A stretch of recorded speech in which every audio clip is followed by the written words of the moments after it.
Hello guys, are nakabili na ako ng magnetron socket. Ipakita ko sa inyo kung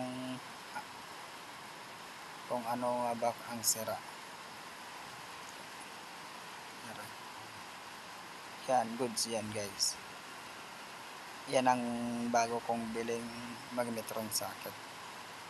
Wala siyang ground, dapat hindi siya papalo. Dapat hindi yan papalo kabilaan, yung gayon.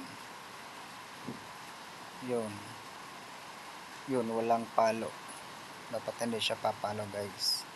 Pero pag ikinabit nyo na sa magnetron, itinis nyo yung socket na yan, papalo yan. Pero sa body, kung ano nyo, hindi yan papalo.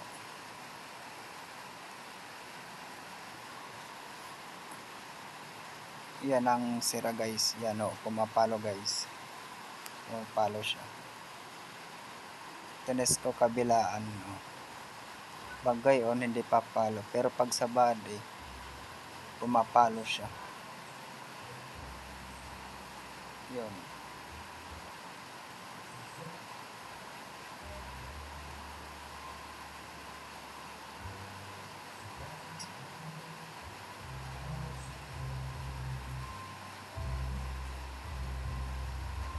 Yan ang sira guys.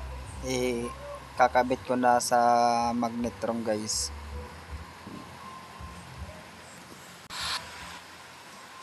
Yan guys, bubuksan ko yung cover ng magnetron para may ikabit. Kasi gagamitin sa bagong taon, pagpainit ng mga tirang pagkain para sa natin, sa customer natin. Kaya kahit Pasko, ginagawa ko walang pahinga. Kahit kagagaling lang ng duty guys. Ganon ko talaga inalagaan yung customer. Inuuna ko muna yung kanilang yan guys, hinangin ko lang guys. Dapat maganda ang kahinang diyan guys. Saka nilagyan ko din ng suporta sa kawad para hindi bumitaw. Kagaya ng jowa ko guys, bumitaw na yung gayan.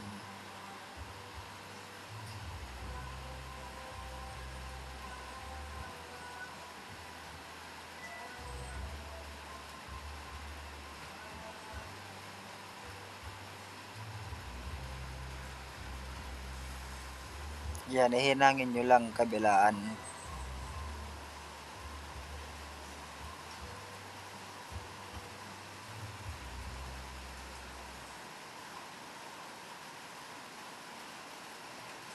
Pero guys, mas maganda talaga kung mag-aaral kayo ng electronics para dagdag kaalaman. Kasi ako, ganun din ako wala akong kaalam-alam din Ang ginawa ko, nag-aral ako ng electronics. Kasi gusto kong gusto kong malaman kung paano mag-company ng mga gamit Yan kasi ang hilig ko yung sa electronics.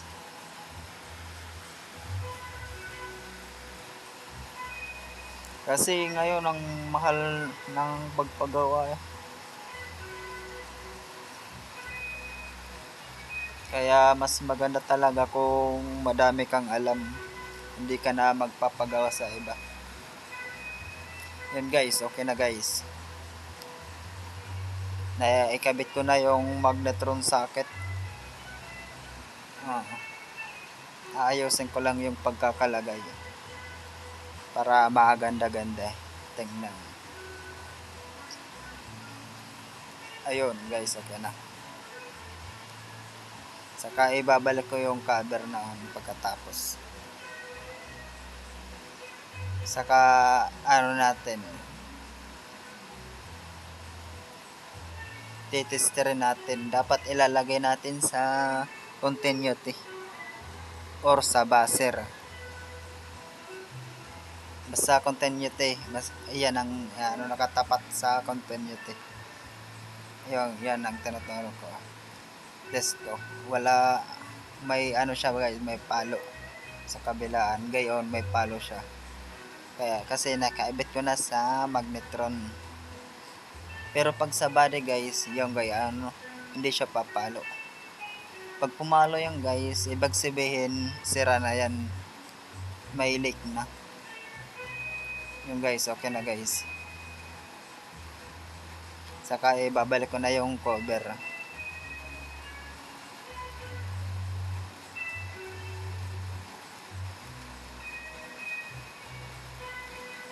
Yun.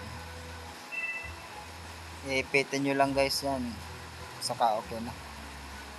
Kahit hindi nyo pagandahin eh, nasa loob naman yan. Yun.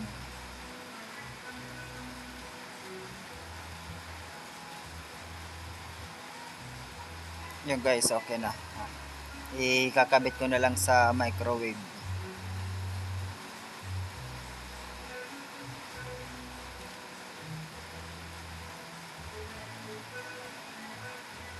Saka yung fuse guys, pinalitan ko din ng fuse kasi pumutok na.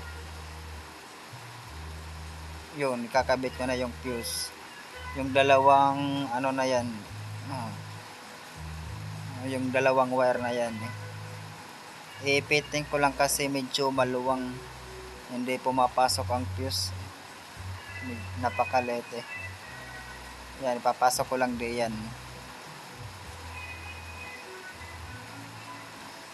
Saka guys, bago nyo hawakan yung ano, dapat i-discharge nyo muna yung capacitor. Kasi may ano yun, nag-i-stack yun ng high voltage current. Baka kasi biglang hahawakan nyo na hindi nyo dine-discharge ang capacitor, abay makukuryente ho kayo.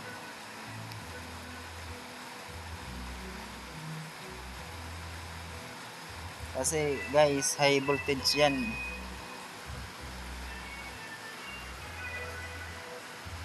O ipitin ko lang saka ipapasok ko na. Yung gayon.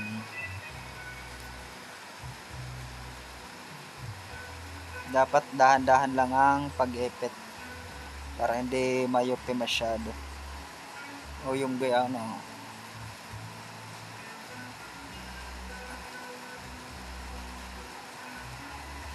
Yun, napasok na. Sa kabila naman guys.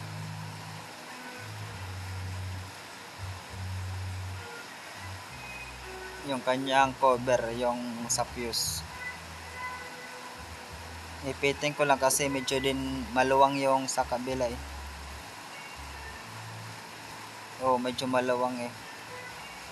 Ipitin ko lang ng pliers. Oh. Yung gayon.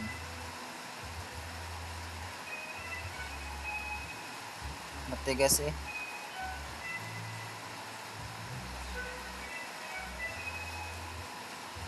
Yung gayon, ipapasok ko na yung cover ng fuse para hindi mag-shorted sa body. Saka guys, kung magkakalas kayo ng gayon, tatandaan nyo kung ano yung kinakalas nyo. Dapat kung ano yung kinalas nyo, ganun din yung ibabalik nyo para hindi mag-shorted, para hindi masayang pyesa na binibili nyo.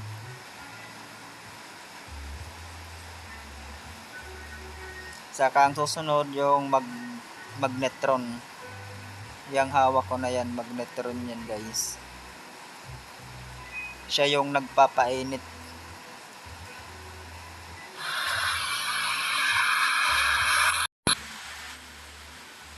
Yan guys, ikakabit ko na yung sa magnetron.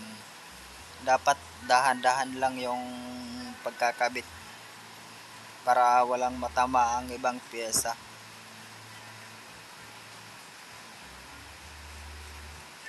Kung baga, kailangan mahaba ang pasensya din eh kung magagawa.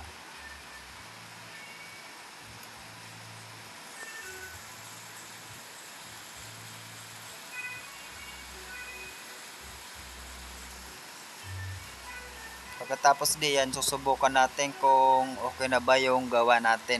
Kung gagana ba siya o hindi. Hindi natin masusubukan kung tama baga ang ginawa ko.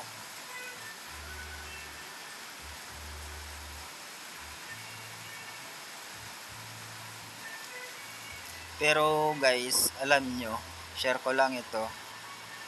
Sa mga bagong technician diyan, lahat ng mga microwave na nahawakan ko o na-repair ko, ang kadalasan nasisira ay ang fuse. Pumuputok ang fuse, saka yung magnetron. Yan ang common na nasisira. At saka yung mica plates. Yan guys. Yan palagi ang nasisira. Or medyo madumi na o palitin na yung mga mica plates. Kaya medyo nag-i-spark. Ari guys, subukan ko na kung ano ba. Kung gagana ba. Ari guys, yung fuse. Fuse yan guys. Ari yung diode, yung kulay itim. Chinek ko na yan guys, goods yan. Saka guys, bago kayo mag-trouble o mag-check ng appliances, tingnan nyo muna yung saksakan, yung ano, yung plug nya. Test nyo kung may continuity bago nyo buksan yung appliances. Kung baga, step by step. Sa plug muna, saka pagkatapos nun, yung sa plug, yung saka fuse. I-check nyo yung fuse. Saka yung sa magnetron. Saka sunod yung sa mga timer. Pagkatapos yung sa capacitor kung okay baga. Dapat may mga ano yan yung sa mga timer guys. May mga continuity. Pati rin yung sa door switch. Yan gayon. Yang itinuturo ko. Dapat pumapalo yan guys. Yung mga gayaan dapat isa-isahin nyo. Dapat kasi masinsinan ang pag to troubleshooting o pagre-repair ng mga gamit.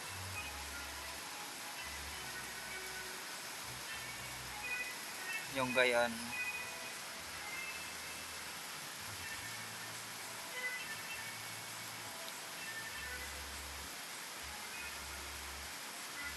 Are guys, subukan na natin kung gagana. Are, kumuha ako ng tubig. Kalahating ano lang, kalahating tasang tubig. Saka isaksak natin yung gayon. Dini masusubukan natin kung gagana ba o hindi.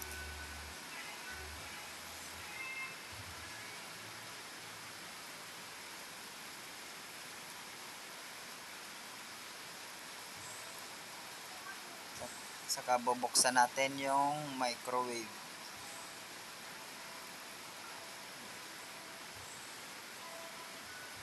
Papasok natin ito guys.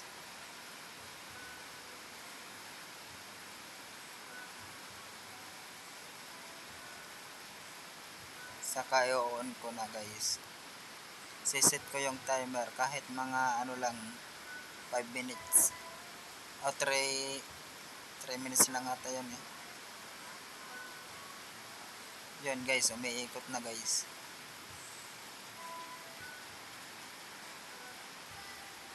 Umiikot siya guys. Parang ako lang noon guys. Pinapaikot lang ako ng jowa ko noon guys. Pero okay lang yan guys. Madami pa naman iba diyan eh.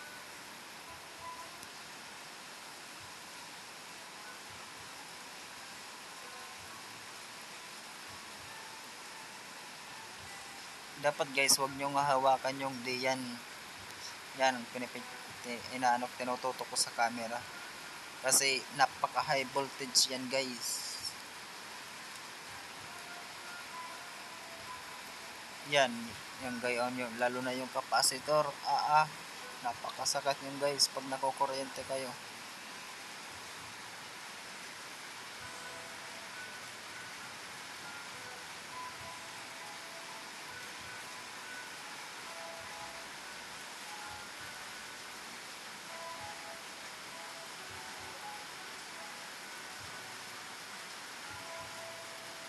Yung guys, tingnan natin kung gagana ba.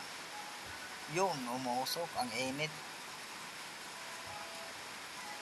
Mainit na guys. Pwede na. Kahit sa mga sa mga nanlalamig na relationship diyan. Sasalang ko lang din eh. Nagkakaigi yun guys. Guys, success yung gawa natin. Dapat magpapasalamat tayo sa Panginoon guys.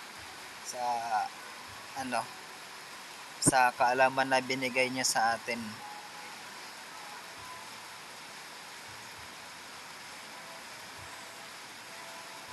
Salamat sa panonood guys.